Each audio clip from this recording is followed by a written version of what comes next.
Assalamualaikum warahmatullahi wabarakatuh. Perkenalkan, nama saya Afifah Nurhaliza dengan nomor mahasiswa 20022500005, jurusan Arsitektur, Fakultas Teknik Angkatan 2020, Universitas Tridinanti Palembang.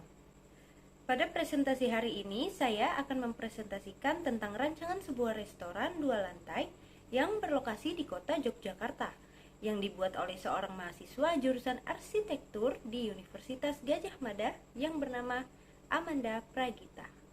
Kawasan Tito Dipuran terkenal akan reputasinya sebagai daerah yang kerap dikunjungi turis karena kombinasi lokalitas Jogja dan modernitas.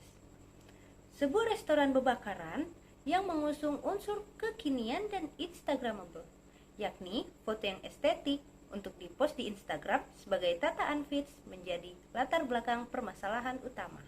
Restoran ini merupakan sebuah restoran bebakaran yang mana sesuai dengan tema restoran tersebut, nama restoran ini terinspirasi dari sebuah bahan bebakaran itu sendiri, yaitu arang. Arang memiliki konsep raw, di mana konsep makanan itu sendiri pengolahannya setengah matang untuk mempercepat pelayanan. Selain itu, penerapan raw juga diwujudkan dengan desain yang merespon unsur alam pada tapak seperti matahari, angin, dan tumbuhan, serta menekankan pada material rustic dan unfinished. Pada analisa site dapat kita lihat sendiri bahwa bangunan tersebut menghadap ke jalan utama yang berada di utara, dan juga terdapat sebuah pohon di tengah site yang mana nantinya akan dijadikan vegetasi di bangunan tersebut untuk memberikan kesan sejuk dan untuk menghindari terkena matahari langsung saat matahari terbit dan saat di siang hari. Untuk aktivitasnya sendiri seperti restoran bebakaran pada umumnya, yaitu makan, minum, dan tak lupa pengunjung dapat membakar makanannya sendiri menggunakan alat yang sudah disediakan oleh restoran. Material yang digunakan untuk bangunan ini adalah roster, beton, bata merah, rustic wood, vegetasi, genteng, wood panel, kaca, oksidasi logam, WPC, batu bata, dan batu alam. Transformasi desain pada bangunan ini mulanya terinspirasi dari bahan makanan utama di restoran tersebut, yaitu daging. Menurut perancang, bentuk daging itu bersiku, dibuat bersiku agar terlihat lebih efisien. Lalu, pada bagian ketiga ini, menyesuaikan keseimbangan asimetris dan mempertimbangkan fungsi sederhana. Setelah itu, melakukan finishing pada bentuk bangunan, ornamen, dan menambahkan apa saja yang dibutuhkan pada bangunan.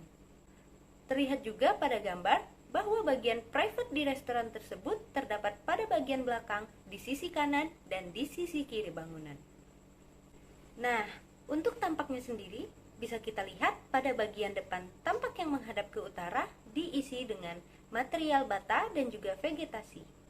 Pada pintu masuk juga terdapat tangga untuk masuk ke dalam bangunan dikarenakan tinggi bangunan sedikit lebih tinggi dari jalan utama. Pada tampak belakang yang menghadap ke sisi selatan dapat kita lihat hanya polos saja dan diisi sedikit vegetasi.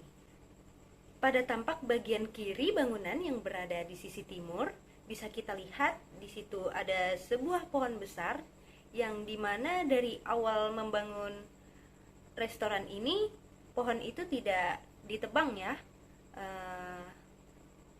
untuk dijadikan sebuah vegetasi yang menghalangi matahari langsung masuk ke dalam restoran tersebut dan memberikan kesan sejuk. Sedangkan pada tampak bagian kanan bangunan yang berada di sisi barat lebih didominasi oleh material kaca yang lebih terbuka dan terdapat juga akses menuju bangunan tersebut dari lahan parkir. Lanjut kita ke denah lantai 1. Pada lantai 1 terdapat teras yang sedikit terbuka dengan ukuran 1,5 meter kali 2,5 meter. Lalu sedikit masuk ke dalam terdapat sebuah koridor yang panjangnya 3,5 kali 1,5 meter. Setelah koridor, kita dapat melihat pintu akses masuk untuk ke restoran. Pada saat memasuki restoran, kita dapat melihat ada ruang makan indoor lantai 1 yang berukuran 3,5 meter kali 6 meter. Dan juga pada ruang makan lantai 1 ini terdapat sebuah kasir untuk membayar. Pada ruang makan lantai 1 indoor ini terdapat 2 pintu akses menuju keluar. Pada bagian kiri kita menuju ke ruang makan semi outdoor yang luasnya 2,5 meter kali 6 meter, dan pada sisi kanan ruang tersebut terdapat ruang makan outdoor yang luasnya 8,5 meter kali 5 meter. Tak lupa pada bagian ruang outdoor tersebut terdapat sebuah pohon besar untuk memberikan kesan sejuk pada siang hari. Sedikit menggeser ke belakang, kita dapat melihat di sini ada 2 buah wastafel dan juga 2 kamar mandi yang dimana masing-masing luasnya itu 1,5 meter kali 1,5 meter. Lanjut, kita keluar dari pintu saat kita masuk tadi, yaitu ke ruang makan indoor lantai 1. Pada ruang makan indoor ini, jika kita mundur ke belakang lagi, terdapat dapur bersih dan bar khusus area servis. Pengunjung tidak boleh ke sana, dan juga di samping bar ada tangga untuk menuju ke lantai 2. Untuk dapur kotor sendiri kita dapat melihat di sini yang berukuran 5 meter kali 5 meter. Di samping dapur kotor terdapat ruang manajer yang dimana luasnya 2,7 meter kali 3 meter.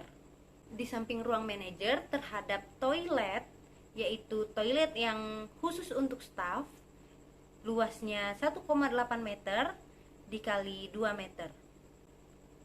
Dan di sebelahnya lagi terdapat ruang ganti staf, seperti ganti pakaian saat berganti shift dengan staf yang lainnya, dan lain-lain. Lanjut kita ke denah lantai 2.